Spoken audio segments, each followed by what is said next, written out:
Pegunungan Daisetsuzan, puncak-puncaknya menjulang bagaikan batu-batu cair yang membeku dalam waktu. Kolom uap vulkanik melengkung ke langit pagi yang pucat. Di bawah, lahan basah Kushiro menghirup kabut. Bulu-bulu itu bergetar saat matahari bersinar menembusnya, membuat setiap tetesnya berwarna keprakan. Lebih jauh ke utara, lautan es Shiretoko yang hanyut berkilau dingin dan tak berujung. Inilah Hokkaido, daerah perbatasan liar Jepang, sebuah pulau yang ekstrim. Musim dingin subarktik mendominasi di sini. Salju turun tebal, tanpa henti, membentuk-bentuk di gunung, hutan, dan sungai. Musim panas datang sebentar saja. Hujan turun deras akibat angin muson, membentuk lembah dan mengisi sungai.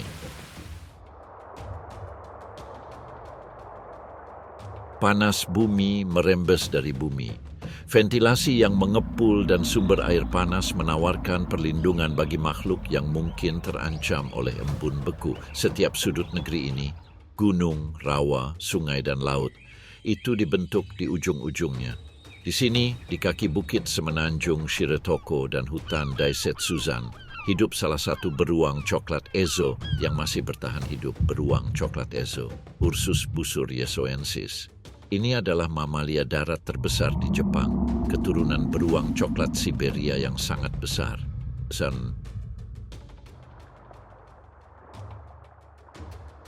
Pria dewasa beratnya bisa mencapai hampir 400 kg. Sekarang sudah awal musim semi. Salju masih menempel di lereng-lereng yang teduh, terpadatkan di bawah pohon birch dan alder.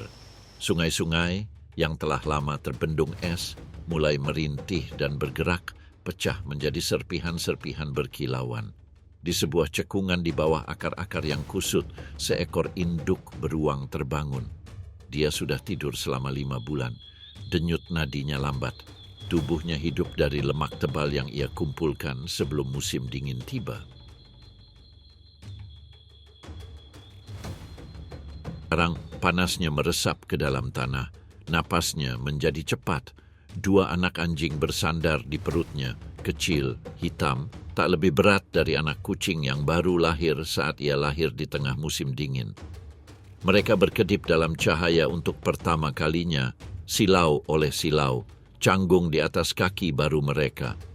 Sang induk berdiri, membentuk siluet yang mengesankan di atas salju. Kelaparan kini mendorongnya. Ia belum makan sejak daun-daun terakhir berguguran. Diikuti anak-anaknya, ia menerobos tumpukan salju, menancapkan cakarnya. Di kaki lereng, hutan terbangun. Gagak berkokok dari puncak pohon, rubah mengawasi dari kejauhan waspada. Hidung beruang itu berkedut. 1000 aroma membanjiri indera Anda. Bau kasturi rusa, aroma manis tanah yang mencair, janji makanan.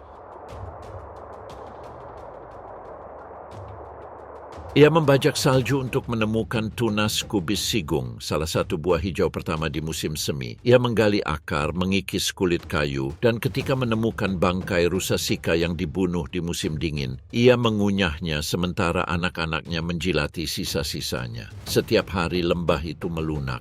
Salju berubah menjadi lumpur, sungai-sungai terisi air lelehan, dan hutan dipenuhi serangga. Anak-anak anjing belajar dengan mengamati. Ketika ia menggali, mereka menggali.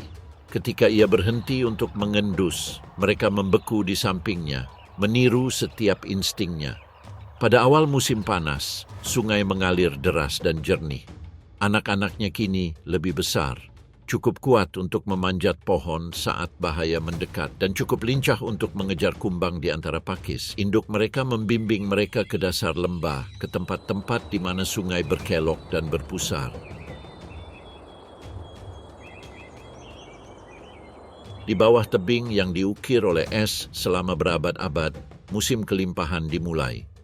Kilatan perak di bawah permukaan, salmon. Sekembalinya dari Samudra Pasifik, mereka telah menempuh perjalanan ribuan kilometer, dipandu oleh indera penciuman, ingatan, dan arus laut.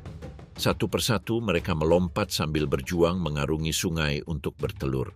Mereka melakukan ini setiap tahun. Beruang itu menunggu. Ia berdiri setinggi lutut di arus, telinganya menjorok ke depan, tatapannya terpaku ke air. Seekor salmon melompat, kakinya terjulur. Ikan itu menggeliat-geliat di cakarnya, menggeliat, tetapi ia lebih cepat. Ia mengangkatnya, meneteskan air, sementara anak-anaknya menerjang ke depan memekik. Mereka dengan kikuk menggigit ekornya, menarik dagingnya. Sungai itu dipenuhi dengan gerakan, dengan suara, ekornya berhembus, suara percikan cakar, suara dengusan kemenangan. Selama berminggu-minggu, perburuan berlanjut. Setiap beruang mengklaim satu bagian sungai. Beruang jantan yang dominan menempati tempat-tempat utama di dekat air terjun. Induk beruang dengan anak-anaknya seperti beruang ini tetap berada di hilir, menjauh dari bahaya. Induk beruang hanya menyerang pada saat yang tepat. Setiap tangkapannya tidak hanya menyehatkan tubuhnya, tetapi juga pertumbuhan anak-anaknya. Lemak terakumulasi di bawah kulit, menyimpan energi yang mereka butuhkan untuk bertahan hidup menghadapi cuaca dingin yang akan datang. Di akhir musim panas, tubuh salmon mulai melangsing. Anak-anak salmon, yang kini hampir setinggi bahu induknya, telah tumbuh percaya diri. Mereka kesulitan di air dangkal. Sang ibu memperhatikan, penuh perhatian namun waspada. Setiap suara di hutan itu penting. Kicauan gagak, desiran angin, derak ranting di kejauhan yang mungkin menandakan kehadiran beruang lain. Ia mengusir mereka ketika aromanya menandakan kehadiran beruang jantan, karena beruang-beruang ini dapat membunuh anak-anak yang bukan miliknya. Bertahan hidup membutuhkan kewaspadaan. Saat Agustus berganti September, hutan berubah menjadi warna emas dan merah tua. Daun-daun birch berguguran rintik-rintik dan udara menjadi lebih keras seiring datangnya embun beku. Beruang-beruang itu memanjat lebih tinggi ke lereng-lereng yang ditumbuhi pohon ek dan hazel. Di sana, biji ek dan kenari menutupi tanah, kaya akan minyak. Sang induk melahap makanannya dengan rakus, menghabiskan hampir 10 kilogram makanan sehari. Anak-anaknya masih menirunya, mengisi perut mereka dengan apapun yang mereka temukan. Buah beri, akar, serangga, bahkan sesekali katak tertangkap secara kebetulan. Di tempat mencari makan, mereka bertemu sekeluarga rusa sika.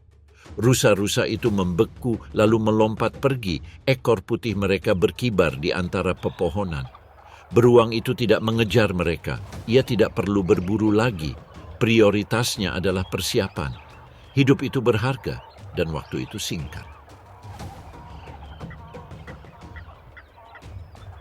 Malam semakin panjang. Salju pertama turun di lembah tinggi. Di penghujung Oktober, sungai-sungai kembali sunyi, membeku karena es. Bulu anak-anak beruang telah menebal, menggelap, dan lebat. Mereka mengikuti induknya menyusuri punggung bukit yang sempit. Cakar mereka menggali salju. Sang induk menuntun mereka ke cekungan tempat mereka dilahirkan. Dia menggali lebih dalam, membentuknya kembali, menguji udara sebelum menetap. Angin pertama musim dingin menderu di atas pegunungan Hokkaido Utara. Salju menyapu punggung bukit, mengisi setiap celah, menyegel hutan dalam keheningan. Di dalam sarang, keluarga itu berkumpul. Napas mereka tenang, hati mereka tenang. Selama 5 bulan ke depan, mereka tidak akan bangun. Di luar, hutan pun tertidur. Ikan salmon yang dulu memenuhi sungai terkubur di bawah es. Burung bangau yang menari-nari di rawa-rawa telah terbang ke selatan. Ketika matahari kembali dan sungai-sungai terbelah lagi, ia akan muncul dan anak-anak burung yang kini berusia 1 tahun akan menyusul. Ketika musim panas berikutnya tiba, anak anjing akan menjadi remaja yang hampir berkembang sepenuhnya. Salmon juga akan kembali. Hari-hari berlalu, lalu berminggu-minggu, lalu bulan. Akhirnya musim dingin menghilang dari pegunungan Hokkaido. Retakan es di sungai melepaskan tetesan pertama air lelehan yang akan segera membanjiri lembah. Di hilir, melewati tebing dan hutan, di luar Tanjung Shiretoko, lautan sedang bergolak. Di bawah gelombang kelabu laut Okhotsk, kehidupan sudah bergerak. Beruang-beruang telah kembali ke sarangnya, anak-anaknya sedang tidur di bawah salju. Namun jauh di bawah, perjalanan lain dimulai. Di kedalaman laut yang dingin dan hijau, sekumpulan besar ikan berkumpul. Masing-masing berkilau seperti perak cair, puluhan ribu bergerak sebagai satu. Ikan salmon chum, oncorhynchus, keta tubuh mereka yang ramping dan kuat dirancang untuk jarak jauh. Mereka telah menghabiskan waktu bertahun-tahun di lautan, 3, terkadang 4 tahun. Memakan krill, cumi-cumi, dan ikan haring. Mengembangkan cadangan otot dan lemak. Sekarang panggilannya datang. Sedikit perubahan pada arus. Aroma rumah. Mereka menoleh padanya.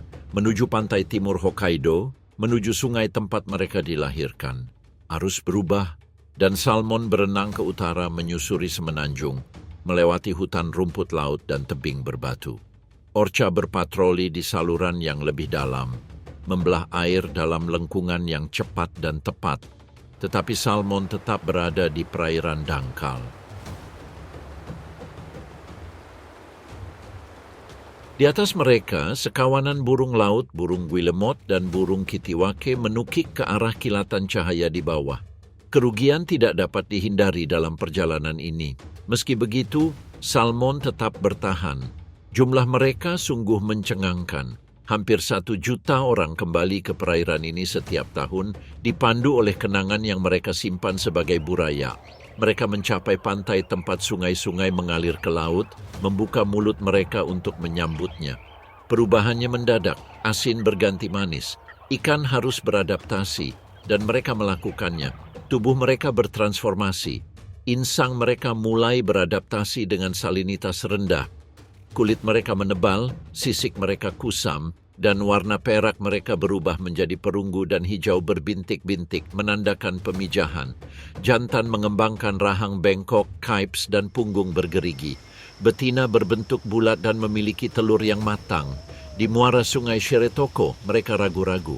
Ombak menghantam batu karang, kekuatan arusnya dahsyat dan tak diketahui. Lalu, seolah diberi aba-aba, mereka bergerak maju. Pertempuran dimulai. Mereka menerjang arus deras, mengibaskan ekor dengan kecepatan tak kenal lelah. Setiap meter yang mereka capai adalah sebuah usaha.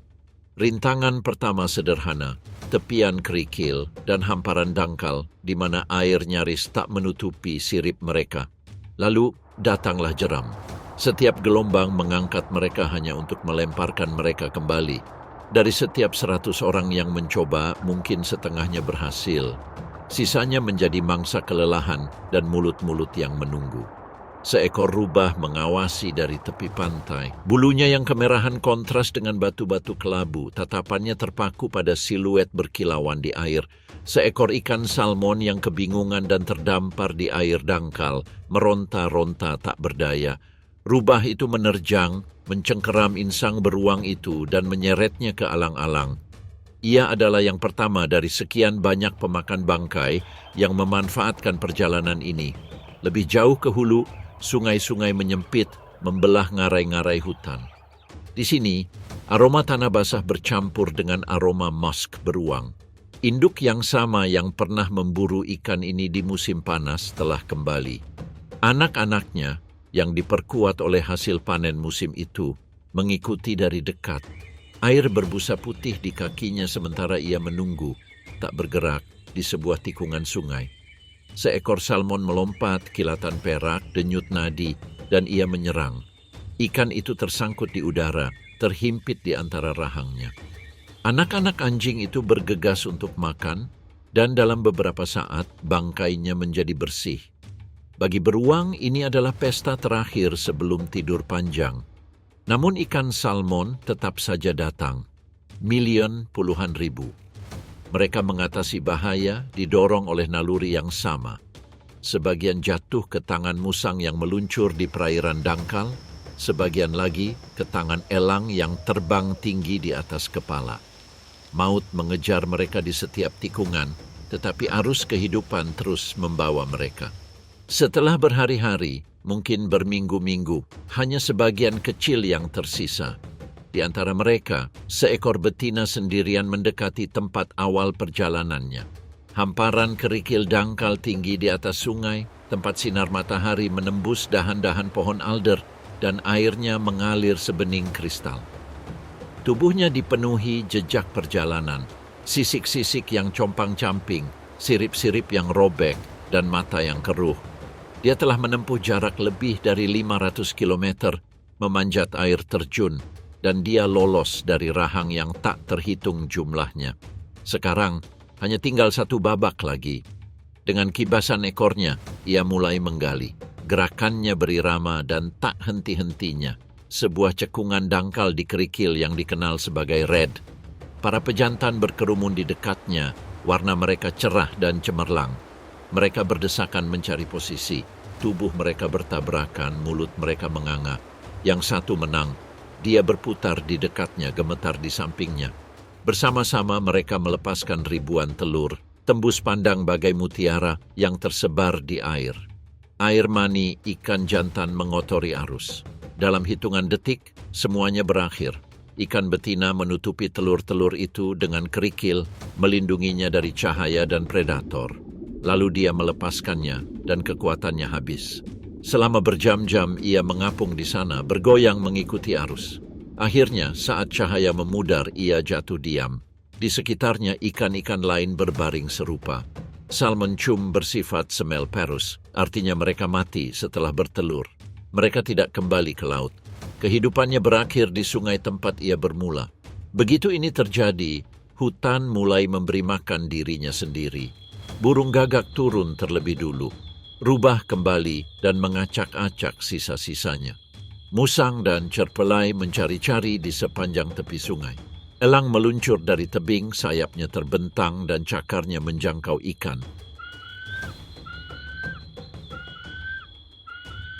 Di dalam air, serangga memakan daging yang melunak dan larvanya menggali ke dalam sedimen. Dalam minggu-minggu berikutnya, hujan mengalirkan nutrisi ke hilir ke dalam tanah.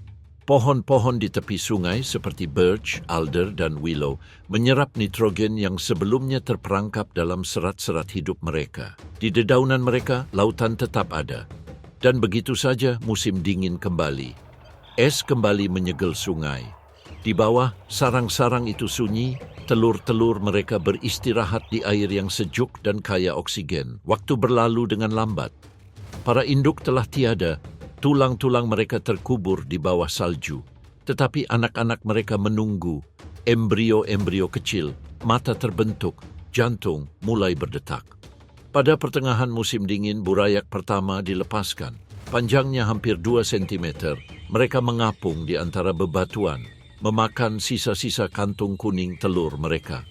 Air di atas mereka hitam karena es, suhu udara jauh di bawah titik beku, tetapi di atas kerikil suhunya konstan, 2 derajat. Tak pernah lebih dingin.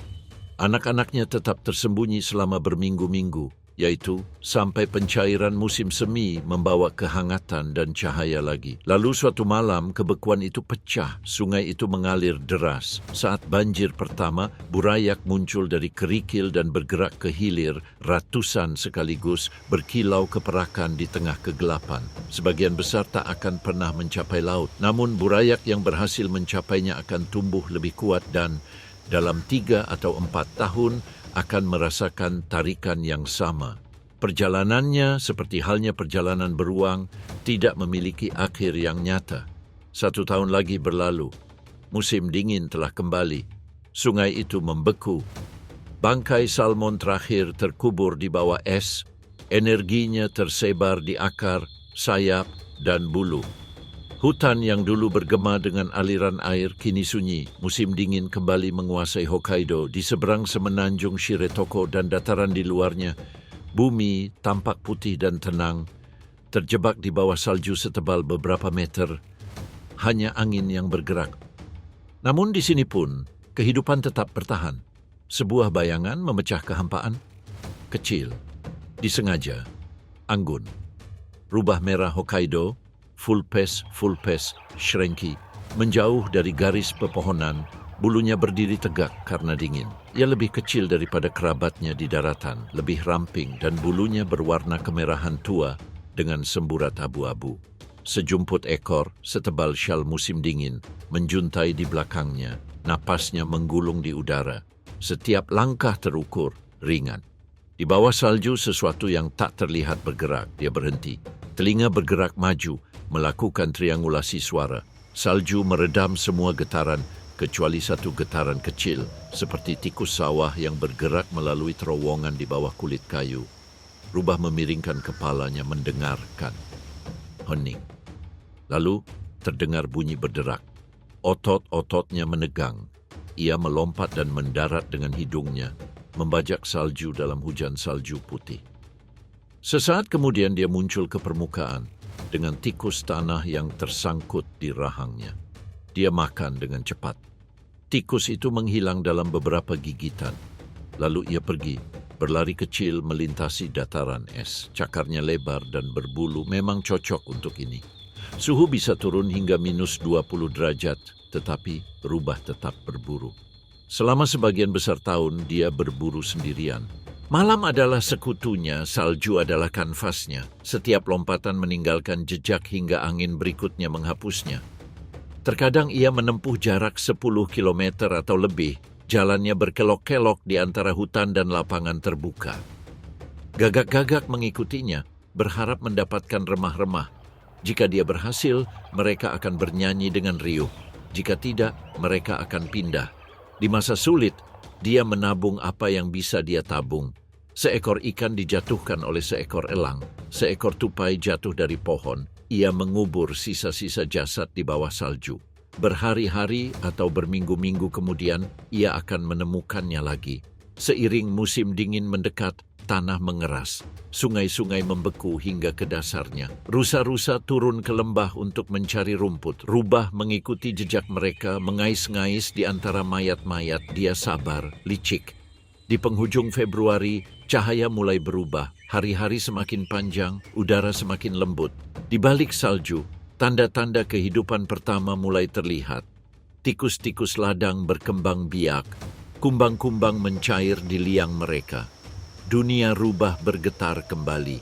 Ia tak lagi sendirian.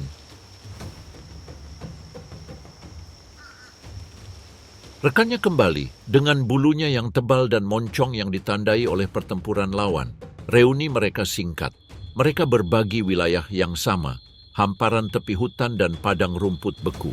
Dengan fajar pertama bulan Maret di Cakrawala, salju masih menempel di bayang-bayang, tetapi hutan kini berbau berbeda, tanah dan getah yang mencair. Rubah menggali di bawah pohon cemara yang tumbang. Ini adalah sarang kuno. Dia akan menggunakannya kembali. Ia menggali dalam-dalam. Pintu masuknya tersembunyi di antara akar dan lumut. Di sana ia melahirkan anak-anak anjing yang mungil, buta, dan tak berdaya, tak lebih besar dari telapak kakinya. 4. Mereka terus-menerus menyusu. Dunia mereka tak lebih besar dari kehangatan bulu induknya. Di luar, si jantan berburu tanpa lelah. Ia membawa tikus vole, tikus, bahkan seekor ptarmigan yang tak curiga, yang bulu putihnya kontras dengan mulut sarang yang gelap. Ia meninggalkan makanan dan menyelinap pergi. Sang induk jarang meninggalkan anak-anaknya terlalu lama. Berminggu-minggu berlalu. Salju mencair, membentuk anak sungai yang mengalir melalui hutan. Pada bulan April, anak-anak anjing itu muncul sambil berkedip-kedip ke arah cahaya. Bulu mereka lembut, selembut beludru dan berwarna abu-abu. Mereka berguling-guling dan bergulat di pintu masuk sarang, saling menggigit ekor dan menerkam bayangan. Sang induk mengawasi dari dekat, sabar namun waspada. Ia membiarkan mereka bermain, tetapi bahaya selalu dekat. Seekor elang terbang di atas kepala. Dia menggeram pelan. Anak anjing itu menghilang di bawah tanah. Saat musim semi berganti musim panas, hutan dipenuhi pepohonan hijau. Keluarga rubah semakin menjauh setiap hari, menjelajah ke tepi padang rumput tempat tikus vole berdiam. Anak-anak rubah belajar mengintai. Mereka berlatih melompat, membungkuk, dan menyerang. Awalnya keberhasilan mereka terasa canggung. Di pertengahan musim panas, mereka berburu dengan terampil. Orang tua mereka membawa mereka ke sungai tempat katak-katak beristirahat di air dangkal dan capung-capung berterbangan bagai percikan api. Di sana, mereka saling berkejaran di rerumputan yang bergoyang tertiup angin hangat. Saat matahari terbenam setiap hari, perubahan kembali terjadi di udara. Malam semakin panjang. Padang rumput berubah dari hijau menjadi perunggu. Bulu rubah kembali menebal. Warna merah musim panas semakin pekat menjadi coklat kemerahan, bernuansa embun beku. Anak-anaknya, yang kini hampir dewasa, mulai menjauh. Naluri mendorong mereka untuk mencari wilayah mereka sendiri. Seekor rubah menuju utara, menuju pantai, mengikuti kicauan burung camar. Yang lainnya bergerak ke timur, menghilang ke dalam hutan pegunungan. Hanya satu yang tersisa, mengikuti sang ibu dalam ronda malamnya. Musim gugur membawa kelimpahan. Ladang-ladang berdengung dengan kehidupan. Tikus-tikus berkembang biak, menggemukkan diri dengan biji-biji yang jatuh. Rubah berburu di senja hari. Cahaya keemasan menyinari bulunya saat ia bergerak di antara rerumputan tinggi. Setiap lompatan mengenai sasarannya. Ia makan, lalu mengubur sisanya. Satu tempat persembunyian di sini, satu lagi di sana. Tubuh Anda membengkak dengan lemak baru. Bulunya berkilau melawan cahaya yang memudar. Di sekitar mereka, burung bangau menari di rawa-rawa yang jauh. Tabrakan dengan rusa di hutan. Setiap makhluk bersiap menghadapi cuaca dingin. Dan kemudian, suatu pagi, salju turun lagi. Lembut, diameter tak berujung. Tanah mengeras, sungai membeku, dan dunia kembali memutih. Rubah berdiri di tepi hutan, napasnya berubah menjadi kabut. Anak terakhirnya mengikuti di belakangnya, ragu. Sebentar lagi ia juga akan punah. Siklusnya telah selesai. Musim pun maju. Rubah telah pergi. Jejak kakinya tersapu oleh angin. Hutan kembali sunyi di bawah tirai salju. Di balik pepohonan, bumi terbentang dalam warna putih yang luas. Rawa Kushiro di dataran timur Hokkaido. Musim dingin berlangsung lebih lama di sini. Embun beku mekar di atas alang-alang. Kabut melayang rendah di atas sungai yang membeku. Udara begitu hening sehingga suara itu seakan bertahan selamanya. Namun saat ini hanya ada keheningan sampai rusak dari suatu tempat yang dalam di tengah kabut. Sebuah panggilan terdengar. Terompet yang jernih dan beresonansi. Burung bangau mahkota merah, Grus Jepang. Dua di antaranya berdiri berdampingan, setinggi manusia. Bulu putih mereka berkilau di langit kelabu. Sepetak kulit merah tua yang telanjang memahkotai masing-masing kepala. Berkilau seperti batu bara di tengah dinginnya udara. Mereka menghabiskan malam dengan berdiri dengan satu kaki di atas salju. Saat cahaya fajar pertama menyentuh rawa, mereka bergerak. Yang satu membungkuk dalam-dalam, yang lain merespons. Mereka membentangkan sayap mereka, besar dan putih. Setiap bulunya digariskan dalam warna hitam. Lalu mereka melompat. Tarian mereka dimulai. Mereka berseru serempak. Duo ini begitu kuat sehingga dapat menempuh jarak 10 km di medan terbuka. Si jantan menggeleng, meniup terompet. Si betina merespons. Suara mereka berpadu sempurna. Mereka melompat ke udara, mengepakkan sayap untuk mengubah salju menjadi badai cahaya. Mereka saling menyapa, melompat lagi. Berputar-putar dalam lengkungan anggun yang terpantul. Ini bukan kontes, itu adalah pembaruan. Burung bangau ini kawin seumur hidup. Setiap tahun di tengah musim dingin, mereka menegaskan kembali ikatan mereka melalui tarian kesetiaan dan gairah ini. Di sekitar mereka, puluhan orang ikut serta.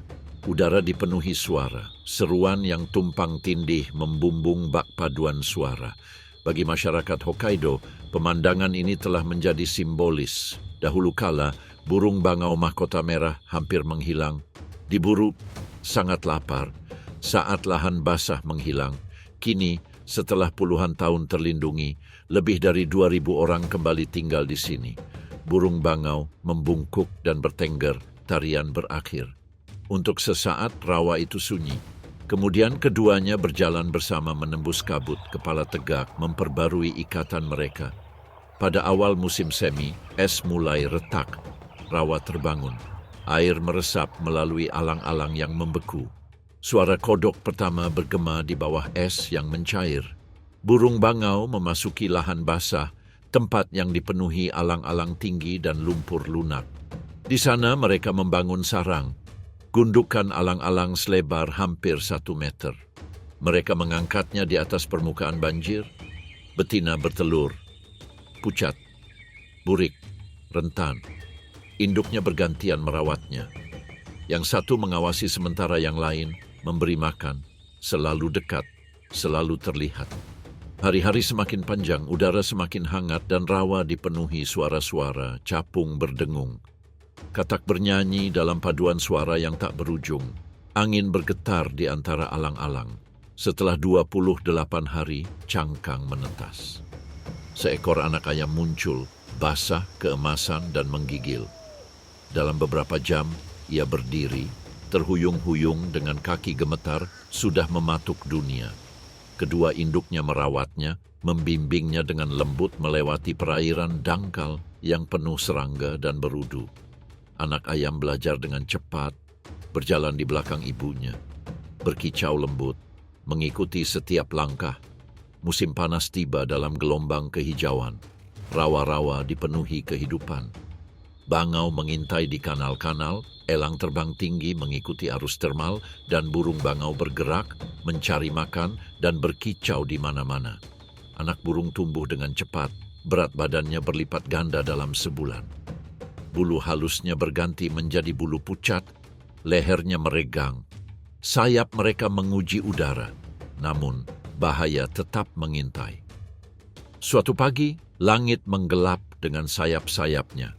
Sebuah bayangan melintasi air, siluet lebar seekor elang ekor putih. Ia meluncur rendah, mengamati.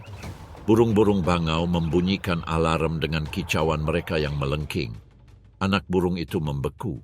Si jantan membentangkan sayapnya, memaksakan bersiul melalui paruhnya yang terbuka. Elang berputar sekali, dua kali lalu terbang menjauh meninggalkan riak di udara. Rawa kembali sunyi, ketegangan sirna tertiup angin. Selama musim panas, keluarga itu tumbuh subur.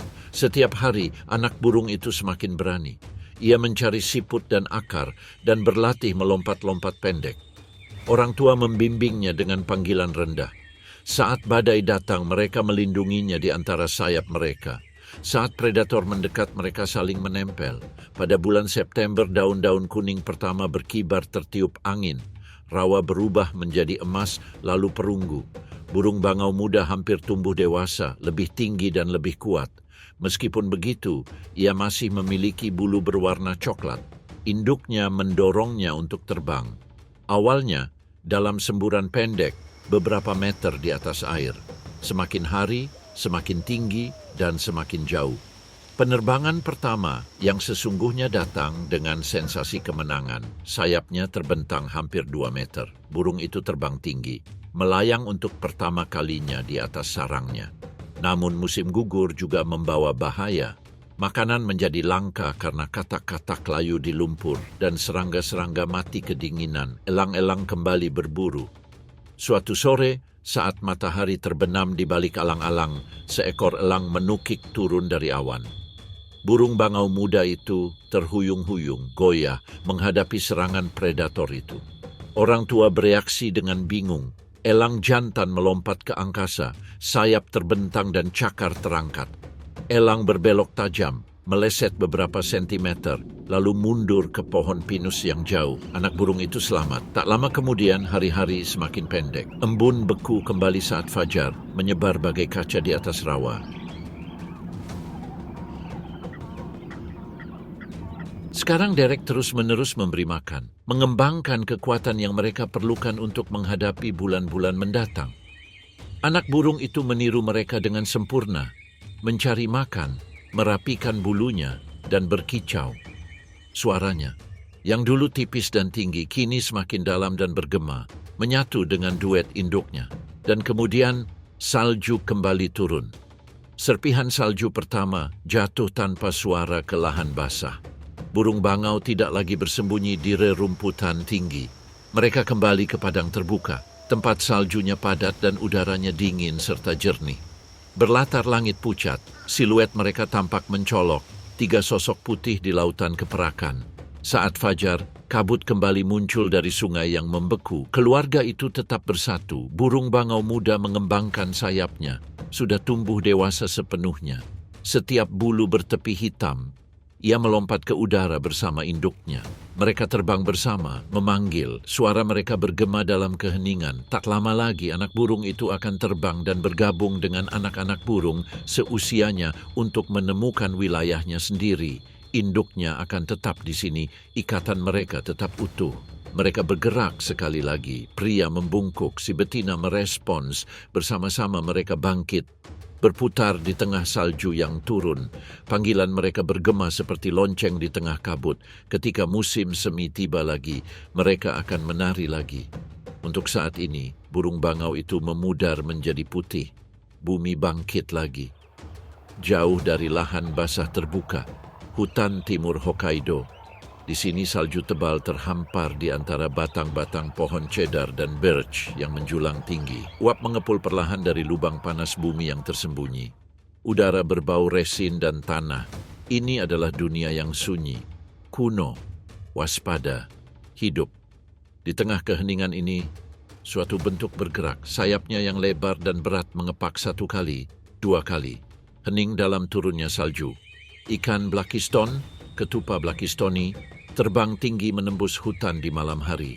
Ia adalah burung hantu terbesar di dunia. Tingginya hampir 70 cm dan lebar sayapnya mencapai lebih dari 1,8 meter dari ujung ke ujung. Bulunya berwarna kulit kayu dan senja. Pola coklat dan krem yang menyatu dengan tekstur hutan. Satu-satunya hal yang menonjol adalah matanya. 2 bola emas cair, tetap, tanpa berkedip. Burung hantu itu bertengger di dahan rendah yang menghadap ke sungai. Di bawahnya, air mengalir hitam dan sunyi melalui celah es. Sungai di sini tidak pernah membeku, dihangatkan oleh mata air vulkanik yang mengalir melalui daratan ini. Di bawah permukaan, seekor ikan trout mengapung sendirian. Burung hantu menunggu. Menit demi menit terus berlalu. Salju turun lembut di punggungnya tanpa ada yang memperhatikan. Lalu gerakan ikan itu naik. Burung hantu itu mencondongkan tubuh ke depan, bulunya acak-acakan dan matanya menyipit.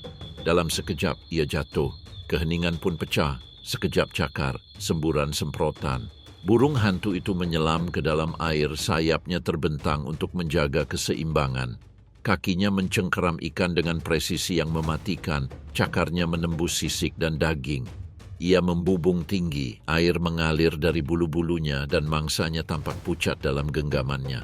Burung hantu itu terbang dan menghilang di antara pepohonan. Di rongga pohon birch tua, seekor betina menunggu. Ia memandangi salju di luar, bulu-bulunya tergerai untuk melindungi diri dari dingin. Ketika si jantan kembali, ia bertengger lembut di pintu masuk, menawarkan mangsanya. Sang betina mengambil ikan itu, menyembelihnya, dan memberikannya kepada si jantan. Lalu, dari dalam tenggorokannya, sebuah suara mulai terdengar. Rendah, pertumbuhan, resonan, hutan merespons. 2 suara terdengar dari kegelapan. Duet ritmis yang dalam, berupa lolongan dan ketukan yang bergema di sepanjang sungai. Burung hantu ini tidak bermigrasi atau menempuh jarak jauh. Setiap pasangan menempati wilayah seluas hingga 15 km persegi, mengikuti aliran sungai beku yang sama selama beberapa generasi. Kicauan mereka menandai batas wilayah tersebut. Musim dingin semakin parah, ikan semakin langka. Burung hantu berpatroli di sungai setiap malam, bergerak tanpa suara melalui cabang-cabang yang tertimbun salju. Ketika mangsa melimpah, mereka menyembunyikan ikan di bawah akar dan batu, lalu kembali beberapa hari kemudian untuk memburunya. Keberhasilan mereka bergantung pada arus hangat yang sedikit ini. Pada bulan Maret, ketika malam mulai memendek, sang betina menetap jauh di dalam lubang pohon birch. Di dalamnya 2 telur putih berada di bawah dadanya. Si jantan berburu tanpa lelah, kembali membawa ikan trout, katak, dan bahkan mamalia kecil yang semuanya terungkap oleh aliran sungai yang mencair. Hutan tetap beku, tetapi di dalam cekungan kehidupan bergejolak. Setelah sebulan, anak burung pertama menetas. Seekor makhluk pucat berbulu halus, buta dan rapuh. Satu hari kemudian, 1 detik, sang betina terus-menerus membesarkan mereka, melindungi mereka dari hawa dingin dengan tubuhnya. Sang jantan membawakan mereka makanan, pertama ikan kecil, lalu mangsa yang lebih besar seiring pertumbuhan anak-anaknya. Setiap kelahiran disambut dengan paduan suara kicauan lembut yang bergema samar-samar di dalam lubang. Pada akhir Mei, hutan berubah. Salju mulai mencair di lereng, tanah menyala hijau, pakis-pakis mulai tumbuh. Aliran sungai semakin deras karena air lelehan. Anak-anak burung kini mengintip dari pintu masuk. Mata mereka terbuka, bulu-bulu mereka berbintik-bintik cokelat. Mereka memanjat dahan-dahan dengan kikuk, menguji keseimbangan, mengepakkan sayap mereka sebentar-sebentar. Para induk mengamati dengan saksama, memanggil dengan suara pelan. Ketika malam tiba, anak-anak mengikuti ayah mereka ke tepi sungai. Mereka belajar dengan mengamati. Ikan dewasa tetap diam tak bergerak, setenang batu. Saat ikan bergerak, ia menyerang. Anak ikan meniru, menerjang terlalu cepat, mengayuh dengan canggung. Ikan trout lolos. Ikan dewasa mengeluarkan suara serak pelan. Beginilah cara kita belajar di hutan. Pada pertengahan musim panas, anak-anaknya sudah bisa terbang. Keluarga itu bergerak bersama menyusuri koridor sungai. Setiap burung hantu bersahutan dengan nada-nada berat dan bergelombang. Kunang-kunang berkilauan di atas air, memancarkan cahaya hangat. Kelelawar berputar-putar. Hutan berdenyut dengan kehidupan yang tak terlihat, namun di sini pun bahaya mengintai. Suatu malam, seekor musang bertopeng berkeliaran di dekat pangkal pohon, matanya yang gelap berkilauan. Tertarik oleh aroma sisa-sisa ikan, ia mengendus-endus, mencari lubang. Burung hantu betina menukik turun tanpa suara dari atas. Sayapnya terbentang, mengepakkan udara dengan keras. Musang itu membeku dan kemudian melarikan diri ke semak-semak. Burung hantu itu mendarat lagi, bulunya mengembang dan cakarnya terkepal. Hutan kembali tenang. Saat Agustus berganti September, anak-anaknya menjadi mandiri. Mereka menjelajah lebih jauh, mengikuti aliran sungai ke lembah-lembah tetangga. Induk mereka tidak lagi memberi mereka makan. Masing-masing akan segera mengklaim bagian sungainya sendiri. Tapi itu tidak akan mudah.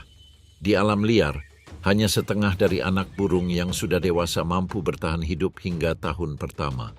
Banjir, dingin, kelaparan, dan elang mendatangkan malapetaka. Namun mereka yang bertahan suatu hari akan menyanyikan duet mereka sendiri melalui hutan awan. Kini musim gugur telah tiba. Kanopi pohon menyala dengan warna emas dan merah tua. Ikan trout kembali berenang naik ke sungai untuk bertelur. Burung hantu berburu di antara dedaunan yang berterbangan. Udara dipenuhi aroma kulit kayu yang lembab, lumut, dan kehidupan yang mulai tertidur. Aliran sungai yang dulu jernih dan deras kini mengalir lebih lambat dan dipenuhi dengan jarum-jarum yang jatuh. Saat senja, si jantan mendarat tanpa bergerak di sungai. Seekor ikan bergerak perlahan di bawah, lamban di arus yang menyegarkan. Ia pun masuk ke dalam. Makanan lain terjamin sebelum datangnya cuaca dingin. Seiring malam yang semakin panjang, pasangan itu memulai lagi. Suara mereka bergema di hutan. Panggilan-panggilan ini dapat didengar hingga jarak hampir 2 kilometer. Salju turun lagi. Hutan menjadi sunyi, hanya terdengar bisikan air di bawah es. Uap mengepul dari ventilasi dan menggulung di antara cabang-cabang pohon cedar. Burung hantu kembali ke sarangnya. Pohon birch yang sama yang melindungi generasi sebelumnya. Di dalam, mereka bertengger sangat berdekatan. Mata setengah tertutup, mendengarkan irama aliran sungai di bawah. Melanjutkan perjalanan menuju tempat hutan memudar di belakang. Bumi terbuka, pohon-pohon mulai dibersihkan, dunia kembali luas.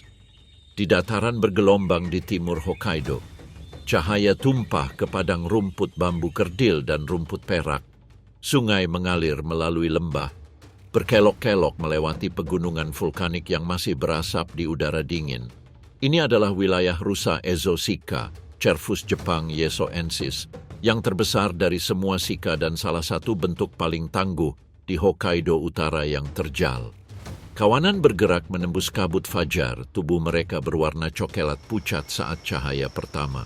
Embun beku menutupi bulu mereka. Gumpalan uap keluar dari lubang hidungnya.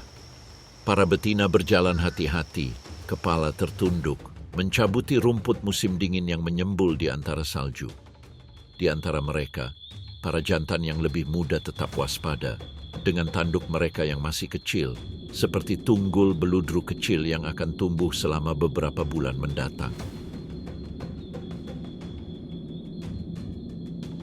Dari sisi yang jauh muncul bentuk lain, seekor rusa, lebih tinggi, lebih luas. Tanduknya menjulang seperti pohon yang bercabang. Mereka membentang lebih dari 1 meter, setiap giginya setajam tulang. Tubuh mereka kuat, hampir 150 kg otot, dengan leher tebal dan gelap. Inilah wilayah mereka, ditandai dengan aroma dan cakaran yang diukir oleh konflik dan perlawanan selama bertahun-tahun.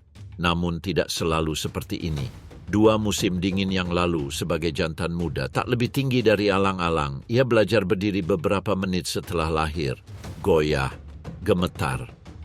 Induknya membawanya ke tempat perlindungan, menyembunyikannya di antara alang-alang agar aromanya tak tercium.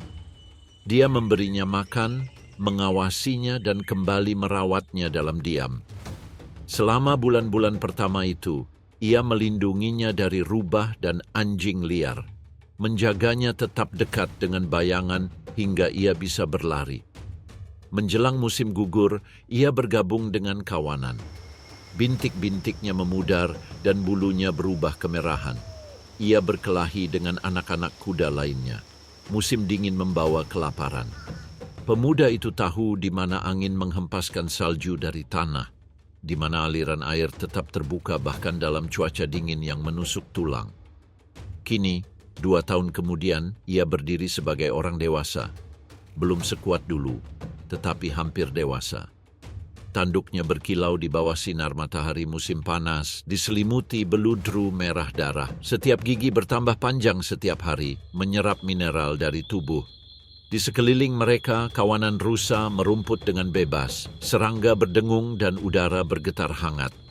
Inilah ketenangan sebelum badai, masa pertumbuhan dan penantian. Di awal Juli, rusa-rusa melepaskan selubungnya. Ia menggesekkan tanduknya ke batang pohon birch, mengupasnya sampai keras dan pucat. Darah memercik ke kulit kayu. Saat ia mengangkat kepalanya, senjatanya bersih, terpoles, dan mematikan. Tubuhnya menggelap, otot-ototnya menonjol di bawah kulitnya. Hormon melonjak. Musim kawin semakin dekat. Di bulan September, padang rumput tertutup kabut. Pagi hari bergema dengan suaranya. Raungan rusa yang dalam dan parau memanggil melintasi lembah. Para jantan berpatroli di tepi harem mereka, berputar-putar, menandai aroma mereka, dan mengamati saingan. Para betina berkumpul dalam kelompok-kelompok yang tersebar merumput waspada.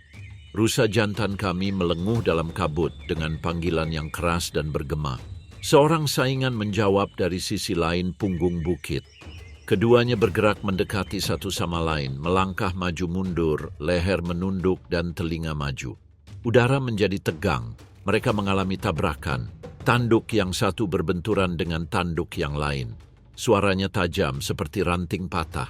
Mereka saling dorong, terkunci satu sama lain, otot-otot mereka menegang. Lumpur memercik dari bawah kuku kuda. Rusa yang lebih muda mendorong, yang lebih tua mengalah, lalu berputar, mendorong dirinya ke depan. Selama beberapa detik yang panjang, mereka berjuang sampai salah satu jatuh.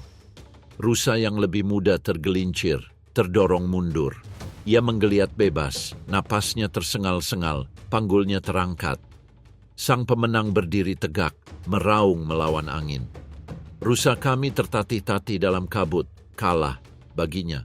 Tantangan tahun ini gagal, tetapi musimnya belum berakhir. Tahun depan kekuatannya akan setara dengan yang terbaik. Rut berlangsung selama berminggu-minggu. Udara dipenuhi aroma musk dan tanah lembab dengan teriakan dominasi dan pengejaran. Para lelaki dengan gigih melindungi harem mereka, menakuti pesaing, berjuang sampai kelelahan menghancurkan mereka. Beberapa rusa menderita luka dalam di sisi tubuh mereka, yang lain kehilangan mata atau tanduk. Di akhir kehebohan, para penyintas menjadi kurus kering, kekuatan mereka terkuras. Musim dingin semakin dekat, salju menumpuk dan rusa-rusa berhamburan mencari perlindungan di dekat hutan. Rusa itu, yang sekarang sendirian, makan perlahan-lahan sepanjang hari-hari yang pendek. Tanduknya yang besar tersangkut di dahan. Ia menjatuhkannya, menggeleng-gelengkan kepala dengan kesal. Di bulan Januari rasa lapar menggerogotinya. Es menutupi sungai-sungai, angin bertiup kencang melintasi padang terbuka. Banyak rusa mati, yang muda, yang lemah, yang terjebak jauh dari tempat berlindung. Kawanannya semakin menyusut, tulang rusuk terlihat di bawah bulu kusam. Bahkan rusa pun bertarung. Tubuhnya yang dulu kuat menyusut dan cadangan lemaknya menghilang. Namun ia tetap bertahan. Ia mengikis salju dengan kukunya, menampakkan daun-daun bambu yang membeku. Ia minum dari tetesan air lelehan yang meresap di bawah tumpukan salju. Pada bulan Februari, ketika suhu dingin mencapai puncaknya, ia kehilangan tanduknya. Suatu pagi saat dia menundukkan kepalanya untuk makan, suara derit terdengar dalam keheningan. Tanduk pertama jatuh, mendarat dengan lembut di salju. Tanduk kedua menyusul beberapa hari kemudian. Darah menetes dari tunggulnya, tetapi rasa sakitnya hanya sesaat. Ia mendorong tanduk yang jatuh itu sekali dan terus berjalan. Memasuki bulan Maret, hari-hari semakin panjang. Es mencair dari sungai, kuncup-kuncup membesar di pohon birch. Tunas hijau pertama muncul melalui tanah yang mencair. Rusa mulai makan dengan lahap, berat badannya kembali naik. Bulunya rontok sebagian, dan bulu musim dinginnya yang tebal digantikan oleh bulu musim panas berwarna coklat halus. Benjolan-benjolan kecil muncul di dahinya, tanda-tanda pertama pertumbuhan tanduk baru. Di tempat lain, siklus itu terus berlanjut. Di padang rumput tempat kawanan merumput, betina melahirkan anak-anak rusa yang kecil, berbintik-bintik dan diam. Masing-masing bersembunyi di rerumputan tinggi, sementara induknya menyusu di dekatnya. Kembali setiap beberapa jam untuk menyusu. Selama beberapa minggu pertama, pertahanan terbaik anak rusa adalah diam. Bulunya yang tidak berbau membuatnya tidak terlihat bahkan oleh hidung yang paling tajam sekalipun. Di musim panas, anak muda berlarian bebas. Mereka bergabung dalam kelompok-kelompok kecil, menjelajahi jalur-jalur, menikmati rerumputan liar yang memenuhi udara dengan aroma manis.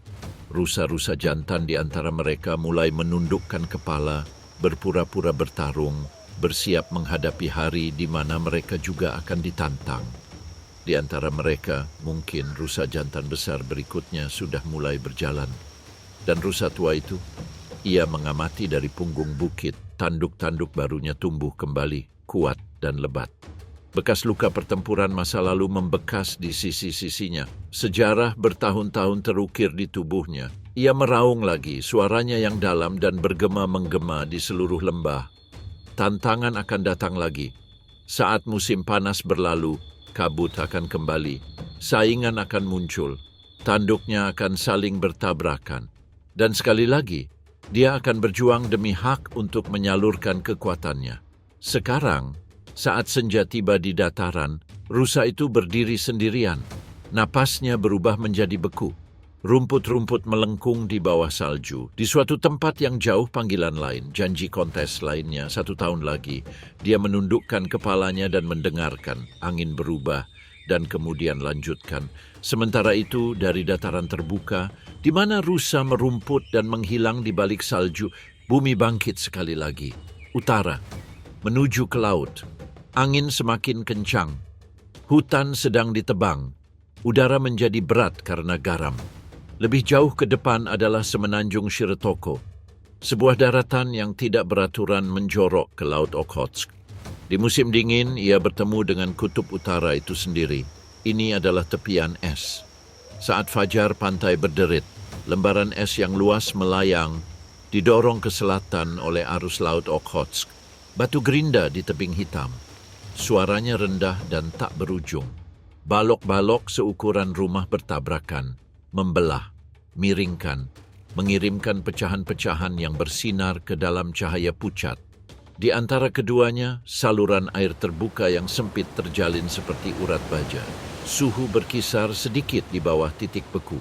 Pada salah satu gunung es ini, suatu bentuk bergerak. Anjing laut pelabuhan, Focha larga, mengangkat kepalanya. Kumisnya tertutup embun beku. Bulu abu-abunya yang berbintik-bintik menyatu sempurna dengan pecahan es hingga seolah lenyap. Di sekelilingnya, puluhan es lainnya berserakan di atas gumpalan es yang terapung, tak bergerak. Mereka beristirahat setelah makan. Perut yang penuh dengan ikan kod, ikan haring, dan ikan kod kunyit terjebak di bawah permukaan beku. Berat masing-masing hampir 100 kilogram, dan lapisan lemak tebal mereka melindungi mereka dari air yang suhunya hampir beku. Detak jantung mereka melambat saat berjemur di bawah sinar matahari yang redup, menghemat setiap ons energi. Mereka akan segera menyelam lagi, meluncur melalui celah-celah ke dalam air pada suhu 2 derajat di atas nol. Di atas mereka, sebuah bayangan meluncur melintasi es. Elang laut Steller, Haliaetus pelagicus, terbang rendah mengamati hamparan es. Dengan lebar sayap yang bisa melebihi 2,5 meter, ia adalah salah satu elang terbesar di bumi. Kepala dan ekornya berkilau putih di antara warna coklat tua tubuhnya. Periksa laut dengan mata yang mampu mendeteksi ikan sejauh 1 kilometer. Lalu dengan satu kepakan yang mantap ia jatuh, udara mendesis, cakar-cakar menyerang dengan bunyi berderak yang hampa. Di bawah es, seekor ikan smelt yang terperangkap berkilau dengan kilau keperakan sebelum menghilang dalam awan embun beku yang pecah. Cakar-cakar elang mencengkeramnya. Sambil mengepakkan sayapnya, ia terbang ke atas dengan ikan yang bergelantungan dan air yang mengalir dari ekornya. Ia mendarat di tebing di atas pantai, tempat raptor lain menantinya. Elang ekor putih, Haliaetus ikan muda. Sedikit lebih kecil, tetapi tidak kalah tangguh. Selama berjam-jam, mereka bertukar udara satu sama lain. Mereka menyelam, berpura-pura, dan mencuri satu sama lain. Di bawah gumpalan es yang terapung, sebuah kerajaan lain bangkit. Airnya tipis dan biru, dan cahaya menembus celah-celah es dalam pita-pita yang bergeser. Dari kedalaman muncul sosok-sosok raksasa, singa laut Steller, Eumetopias. Jubatus. Laki-lakinya adalah raksasa, mencapai panjang 3 meter, dan beratnya hampir 1 ton. Namun mereka bergerak dengan anggun dan luwes, berputar dan berputar dalam spiral yang rapat dan terkoordinasi. Lemak tebal mereka melindungi mereka dari dingin. Otot-otot mereka yang padat mendorong mereka dengan kekuatan yang dahsyat. Mereka berburu secara berkelompok. Sekawanan ikan polok berpencar di depan mereka. Singa-singa melancarkan serangan. Yang satu menyelam dalam, memaksa ikan untuk naik. Yang lain mencegatnya dan rahangnya menutup dengan bunyi klik. Gelembung udara naik di awan. Perburuan berlangsung kurang dari 1 menit. Beberapa ikan lolos, sebagian besar tidak. Singa laut muncul, napas mereka mengepul menjadi awan uap sebelum menghilang lagi. Di atas, burung camar dan kitiwake berputar-putar dan memekik, menunggu remah-remah makanan. Kemudian kembali hening. Hanya desisan ombak di bawah es. Lebih jauh ke depan, gunung es menjadi lebih tipis dan laut menjadi gelap. Predator terbesar dari semuanya berpatroli di sini. Sirip hitam yang tinggi membelah permukaan. Lalu satu lagi. Dan satu lagi. Orca, Orcinus orca. Predator paling cerdas di lautan. 6 di antaranya berkelana bersama. Mengarungi perairan es dalam formasi sempurna. 2 betina dewasa, 3 remaja belajar teknik berburu, dan seekor anak paus yang berpegangan erat pada sisi induknya. Mereka bergerak sebagai satu kesatuan. Tubuh mereka yang hitam dan putih meluncur di lautan batu tulis. Napas mereka membubung membentuk kolom-kolom samar sebelum lenyap di udara dingin. Mereka adalah penghuni Pasifik Utara. Di bawah permukaan, lautan bergetar karena komunikasi mereka. Bunyi klik yang tajam terdengar di seluruh kegelapan. Mereka melukis dunia 3 dimensi dengan suara. Ini disebut ekolokasi. Siulan mereka beriak di air dalam semburan kegembiraan, panggilan untuk kontak, perintah, dan kenyamanan. Setiap kelompok memiliki dialeknya sendiri, ciri khas keluarga yang diwariskan dari generasi ke generasi. Mereka adalah makhluk cerdas. Mereka tidak hanya mengajari anak-anaknya cara berburu, tetapi juga siapa mereka. Mereka bergerak di sepanjang tepi es, menjelajah. Orca sangat mengenal rute ini. Mereka telah menyusurinya selama beberapa dekade mengikuti denyut musiman Laut Okhotsk. Saat seekor anjing laut lolos dari bongkahan es, semuanya sudah terlambat. Sang matriarki menyelam terlebih dahulu. Yang satu berputar di kedalaman es untuk menghalangi jalan keluar. Serangan lainnya dari samping mendorong mangsanya ke atas. Air menggelap lalu meledak. Seekor anjing laut muncul ke permukaan, sangat membutuhkan udara. Namun dari bawah, sesosok besar dan cepat muncul. Kilatan putih, gelombang dahsyat. Laut bergolak memerah sesaat sebelum tenggelam kembali dalam keheningan. Orca berburu untuk memberi makan kawanan, untuk mendukung anak sapi yang suatu hari akan menuntunnya. Ketika perburuan berakhir, mereka berdua melayang bersama menuju senja. Bahkan di sini, di bawah es dan bayangan, kelimpahan tumbuh subur. Melalui bagian bawah bongkahan es, sinar matahari menyusup masuk, membangkitkan kulit yang hidup. Diatom, alga mikroskopis, tumbuh subur dalam koloni-koloni besar. Setiap sel mengubah sinar matahari menjadi makanan. Mereka memakan copepoda dan krill, yang pada gilirannya memberi makan ikan haring, ikan polok, dan ikan salmon. Segala yang ada di sini, anjing laut, singa laut, elang, dan paus, berutang kehidupannya pada lapisan tipis hijau itu. Gunung es, jauh dari kata steril, adalah rumput yang mengapung. Pada bulan April perubahan dimulai. Matahari terbit lebih tinggi setiap hari. Retakan muncul di es. Genangan air lelehan berkilauan di permukaan. Udara melunak. Anjing laut mulai bergerak menyelinap ke laut untuk mencari makan. Elang-elang berputar-putar di atas. Kicauan mereka bergema di tebing. Lalu tiba-tiba es menghilang. Laut Okhotsk terbuka lebar. Dataran luas air berwarna biru baja membentang hingga ke cakrawala. Pantai bergema dengan suara-suara. Kicauan burung camar, deburan ombak, desisan salju yang mencair. Anjing laut menjauh dari pantai mengikuti migrasi ikan. Singa laut berkumpul di pulau-pulau berbatu untuk berkembang biak. Singa laut jantan melenguh, dalam dan bergema, dan auman mereka dapat terdengar hingga bermil-mil jauhnya. Mereka bertarung untuk mendominasi. Berdasarkan ruang untuk rekan kerja, tabrakan benda-benda seberat ratusan kilogram. Giginya merobek, suara mereka mengguncang udara. Di bawah tebing sinar matahari menembus air. Dasar laut penuh warna dan kehidupan. Hutan kelp terbentang, daunnya menjulang 5 atau 6 meter ke permukaan. Masing-masing bagaikan dunia tersendiri. Kepiting berlarian di antara jangkar, cangkangnya berkilau hijau dan merah. Bintang laut merayap di bebatuan, kaki mereka yang seperti tabung berdesir terhadap batu.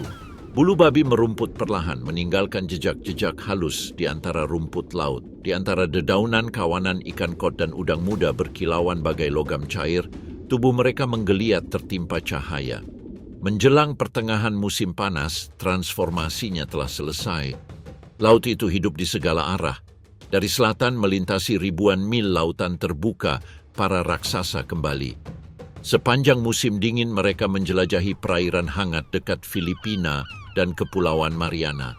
Di sana mereka melahirkan dan membesarkan anak-anak mereka di tempat yang aman di Laguna tropis.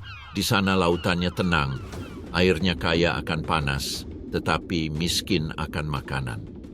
Sekarang saat musim semi berganti menjadi musim panas di belahan bumi utara, kelaparan mendorong mereka ke utara. Mereka menuju perairan dingin dan subur di lepas pantai timur Hokkaido, tempat kehidupan berlimpah. Paus bungkuk, Megaptera novaeangliae, muncul pertama kali. Punggung hitam mereka menjulang seperti pulau di tengah kabut. Masing-masing beratnya bisa mencapai 30 ton, namun mereka bergerak dengan keanggunan yang luar biasa. Menggulung sirip dada mereka yang panjang melalui air seperti sayap. Sirip ekornya yang lebar dan bergerigi, ditandai dengan pola putih yang unik diangkat sebelum setiap penyelaman. Di bawah permukaan mereka membuka mulut lebar-lebar menelan gumpalan krill yang muncul dari kedalaman saat senja. Krill tertarik pada mekarnya diatom. Paus bungkuk akan tinggal selama berbulan-bulan dan mencari makan tanpa lelah. Setiap hari, mereka melahap hingga 1 ton mangsa, membangun cadangan lemak berlimpah yang akan memungkinkan mereka bertahan hidup dalam migrasi panjang ke selatan. Di awal musim gugur, Ketika krill menghilang dan hari-hari menjadi lebih pendek, mereka memulai perjalanan pulang ke daerah tropis. Para ibu dengan anak-anaknya berenang di dekat mereka. Lebih dekat ke pantai, paus minke yang lebih kecil namun tidak kalah tangguh berpatroli. Balaenoptera acuthorostrata. Kompak dan cepat, mereka menunggangi ombak tanpa riak sedikit pun, muncul dalam hembusan kabut singkat. Makanan mereka bervariasi, ikan haring, tombak pasir, krill. Mereka adalah paus besar yang paling umum di perairan ini, bertahan hidup sepanjang musim panas dan bahkan hingga awal musim dingin, mengikuti perubahan pergerakan kawanan ikan di sepanjang landas kontinen. Di antara mereka adalah lumba-lumba sisi putih Pasifik, Lagenorhynchus miring. Mereka bepergian dalam kelompok yang terdiri dari puluhan orang, terkadang ratusan, berlari di samping perahu nelayan, melompati ombak dengan sinkronisasi yang sempurna. Di bawah permukaan, bunyi klik dan desisan mereka menjalin percakapan yang tak henti-hentinya, memetakan arus, menemukan ikan, dan menjaga kawanan tetap utuh dalam kegelapan atau badai. Mereka juga merupakan migran mengikuti arus hangat di selatan Jepang. Mereka akan tetap di sini selama air tetap kaya akan mangsa. Hal ini biasanya terjadi hingga angin awal musim gugur mulai mendinginkan laut lagi. Bahkan lumba-lumba pelabuhan, Phocoena, bunga Phocoena, ikut berpesta. Pemalu dan sulit ditangkap, mereka hanya muncul sebentar. Sirip punggung mereka yang kecil membelah air seperti bayangan. Mereka mengejar kawanan ikan teri dan herring di teluk-teluk dangkal. Tidak seperti paus besar, mereka tidak melakukan perjalanan terlalu jauh. Perairan utara ini adalah rumah mereka sepanjang tahun. Namun, mereka datang lebih dekat ke pantai di musim panas saat makanan berlimpah. Di atas mereka, kawanan burung pavin dan camar menukik, menikmati hidangan yang sama. Selama 3 bulan yang singkat, Laut Okhotsk berubah menjadi surga. Namun, keseimbangan mulai bergeser. Matahari semakin terbenam setiap hari. Air laut semakin dingin. Pada bulan September angin kembali bertiup, badai menerjang Siberia menghempaskan ombak ke tebing. Paus-paus memulai perjalanan panjang mereka ke selatan. Singa laut meninggalkan koloni, anak-anaknya kini telah dewasa dan kuat. Elang kembali ke pantai, anak-anaknya berlatih terbang pertama mereka yang canggung di atas ombak. Anjing laut bergerak ke utara lagi.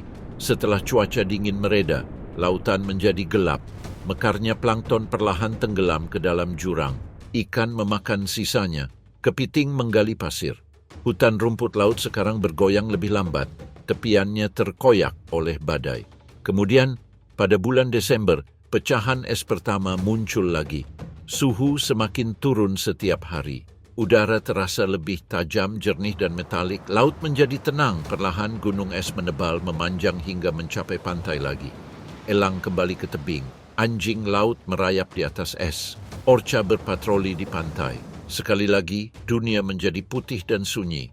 Siklusnya ditutup. Ini bukanlah akhir, hanya jeda antar musim. Dari tebing es dan laut yang ganas di Shirotoko, bumi bangkit sekali lagi. Es berganti menjadi batu. Es batu ke tanah. Salju menumpuk di daratan, membersihkan di bawah naungan pepohonan. Di sini, di hutan lebat Hokkaido, musim dingin melonggarkan cengkeramannya. Batang pohon cemara Sakhalin dan pohon ek Mongolia menjulang tinggi seperti pilar. Dasarnya ditutupi lumut dan salju tua. Di bawah kanopi berkubah ini, makhluk terkecil pun berkuasa. Seekor tupai adalah yang pertama bangun. Seekor tupai dari Ezo, Scurus vulgaris orientalis, muncul dari rongga pohonnya. Ekornya terseret di belakangnya bagai bendera kabut kelabu. Ia tidur gelisah sepanjang musim dingin, terbangun di antara badai untuk menggigit biji-bijian yang tersimpan. Kini, saat fajar di bulan Maret, ia muncul di bawah sinar matahari yang redup. Dunianya vertikal, baju renang, cabang, melompat. Ia dengan mudah melompati kerak bumi yang licin karena air lelehan. Cakar mencengkeram kayu kasar, 10 meter, 5 belas. Setiap lompatan terukur, naluriah tidak pernah gagal. Di bawah seekor tupai memperhatikan, kecil bergaris, secepat percikan.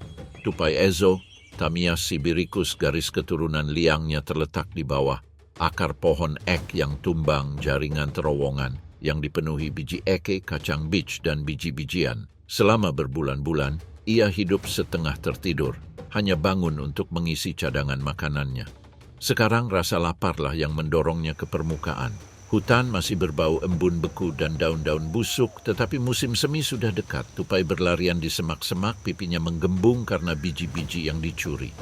Di atas, tupai berceloteh keras, pertengkaran pertama tahun ini. Namun, mata mengikuti mereka dari balik bayangan. Pedang Ezo, Selasa Zibelina Brahuran, meluncur di antara akar seperti lapisan cairan. Bulunya berkilau keemasan gelap, tebal melawan dingin. Dulunya sangat berharga, kini ia bergerak tak kasat mata, bagai hantu dalam cahaya redup hutan. Ia berhenti, moncongnya berkedut, semua indera waspada. Aroma tupai masih tercium, segar, dekat. Dengan lompatan senyap, ia menghilang di antara pakis. Beberapa saat kemudian, hutan menjadi sunyi. Sebuah jeritan pelan memecah keheningan lalu menghilang. Musang itu muncul kembali, sosoknya yang lemas tergantung di rahangnya. Sang predator mundur untuk mencari makan di bawah batang pohon yang tertutup salju, tersembunyi dari kawanan gagak yang berpatroli di puncak pohon. Saat matahari terbit, hutan menghangat, air lelehan menetes dari cabang-cabang, mengumpulkan air di celah-celah akar. Di bawah salah satu petak lumut itu terlihat pergerakan, pengadukan yang lambat dan hampir tak terasa. Seekor salamander bangun. Salamander Hokkaido, Hinobius retardatus, telah membeku selama berbulan-bulan. Tubuhnya terbungkus es dan darahnya berlumuran anti beku alami. Kini, tepat di atas titik beku, ia mencair. Denyut nadinya kembali. Ia bergerak lagi. Itu meluncur ke dalam air, lambat tapi hidup. Kulitnya bersinar gelap dan basah. Amfibi kecil ini cepat melahap larva serangga dan krustasea kecil, membangun kekuatan sebelum berkembang biak. Di perairan dangkal, pasangan-pasangan amfibi ini saling bertautan dan betina bertelur di antara bebatuan. Masing-masing akan menetas menjadi larva tembus cahaya, kesal, rentan. Ditakdirkan untuk bermetamorfosis sebelum embun beku berikutnya. Di tepi kolam yang sama, seekor katak menempel pada sebatang bulu. Katak pohon Ezo, Dryophyta orang Jepang, kecil dan hijau, sabar. Ia juga bertahan hidup terkubur di dalam tanah selama bulan-bulan terdingin, tubuhnya hampir membeku. Sekarang ia bernyanyi, getaran lembut nan tinggi yang dapat terdengar di seluruh tempat terbuka. Tak lama kemudian udara dipenuhi olehnya, puluhan suara bersatu. Saat serangga-serangga itu muncul, dunia lain pun terbangun. Nimfa capung muncul dari lumpur, tubuh mereka berwarna perunggu berkilau. Transformasi mereka dimulai. Kulit mereka pecah-pecah, sayap mereka terbentang di bawah sinar matahari. Dalam hitungan jam, mereka terbang. Mata setiap orang mengandung 30.000 lensa. Setiap kepakan dapat mencapai 30 kali per detik. Mereka bangun, mengambang. Anak panah, patroli Anda dimulai. Di pertengahan musim semi, hutan bergemuruh, tupai Ezo saling berkejaran di antara cabang-cabang yang mulai bertunas. Tupai tanah berkicau dari batang pohon yang tumbang dengan nada melengking dan cepat. Sabel menghilang untuk waktu yang lama, memburu sarang burung dan tikus vole di tengah kehijauan yang semakin pekat. Salju mulai surut di utara. Di padang rumput yang terbuka, rerumputan berkilauan, dihiasi bunga-bunga, buttercup alpin, gentian dan violet putih. Di antaranya terdapat kelinci Hokkaido, Lepus timidus ainu, yang dulunya seputih salju, kini berwarna cokelat. Bulunya berubah secara bertahap seiring bertambahnya hari. Sebuah bayangan melintas di atas kepala. Seekor elang terbang rendah, sayapnya terbentang dan diam. Terwelu membeku, otot-ototnya menegang. Tatapan mereka bertemu, lalu kehilangan fokus. Terwelu itu telah menghilang ke dalam polanya sendiri. Sesaat kemudian ia bergerak lagi, melompat-lompat di rerumputan, menempuh jarak 10 meter dalam satu lengkungan. Selama musim panas, hutan berdengung. Kumbang itu melubangi kulit kayu. ngengat membuka kepompongnya. Udara menebal karena serbuk sari. Ezo si tupai membesarkan anak-anaknya. 3 anak, mata mereka masih tertutup, tersembunyi di sebuah lubang 15 meter di atas tanah. Ia memberi mereka makan sepanjang bulan Juli, merawat, dan merapikan mereka. Yang jantan berkeliaran di sekitar cabang-cabang terdekat. Pada bulan Agustus, anak-anak anjing muncul, canggung tetapi berani, dengan bulunya yang halus dan berwarna abu-abu keperakan. Tidak semua orang selamat. Pedang menemukan satu, terjatuh dan menangis di bawah akar. Jika hujan, hujannya deras. Badai musim panas datang dari Laut Jepang dengan gemuruh guntur menggema di lembah-lembah. Air mengalir deras dari batang pohon, membanjiri liang dan lubang kayu. Tupai tanah mundur ke dataran tinggi, menyeret biji-bijian dan kacang-kacangan ke tempat persembunyian baru. Katak memanfaatkan banjir, menyebar ke kolam baru untuk berkembang biak lagi. Salamander menggali dalam-dalam, menunggu dalam diam, menunggu derasnya air. Lalu, tiba-tiba, keheningan kembali. Badai berlalu. Hari-hari semakin pendek. Hembusan angin segar pertama musim gugur berbisik melalui kanopi pohon. Tupai-tupai Ezo bekerja tanpa lelah, memetik buah kerucut dari pohon cemara dan pinus. Masing-masing menyimpan ratusan buah, menguburnya di lokasi-lokasi yang tepat dan berkesan. Mereka mungkin takkan pernah menemukan semuanya, namun hal yang terlupakan akan tumbuh kembali. Tupai juga melahap biji-bijian, memenuhi pipi mereka dengan biji-bijian hingga hampir tak bisa menutup mulut. Tubuh mereka membulat dan gerakan mereka melambat. Di malam yang sunyi, hutan tercium aroma tanah lembab dan pembusukan. Jamur tumbuh dalam semalam. Serangga makan, burung-burung mematuk. Bahkan musang pinus menggerogoti buah yang jatuh. Di antara pepohonan, kelinci Hokkaido kembali mengenakan mantel musim dinginnya. Perlahan-lahan seiring turunnya suhu, bulunya memucat, coklatnya berubah menjadi abu-abu, lalu putih. Namun salju datang terlambat tahun ini. Selama berhari-hari, kelinci itu berdiri tegak di lantai hutan yang gelap. Dia berjongkok lebih lama, berlari lebih jauh. Dia lebih banyak menghindar dengan insting daripada dengan cara bersembunyi. Ketika salju akhirnya tiba, salju mencair lagi, menghilang sepenuhnya seperti sebelumnya. Kini malam terasa lebih panjang. Suhu turun hingga -15 derajat. Kolam-kolam membeku, permukaannya sebening kaca dan tenang. Di bawahnya salamander-salamander tidur tak bergerak, katak menggali lebih dalam, darah mereka mengkristal dan kehidupan terhenti. Capung telah hilang, telurnya tersegel dalam es hingga musim semi. Tupai-tupai kembali ke lubang mereka, meringkuk bersama. Tidur mereka nyenyak dan mereka bangun di hari cerah untuk menggigit simpanan mereka. Tupai-tupai menghilang sepenuhnya, terkunci di liang-liang yang dipenuhi dedaunan. Musang pinus yang masih aktif menjelajahi hutan yang sunyi, dan kemudian suatu pagi cahayanya berubah. Matahari kembali, pucat namun kuat, salju bersinar. Air lelehan menetes dari dahan lagi. Hutan sedang bergerak. Dari bawah lumut salamander pertama bergerak. Di dalam lubang kayu seekor tupai membuka matanya. Di bawah salju kelinci mulai bergerak.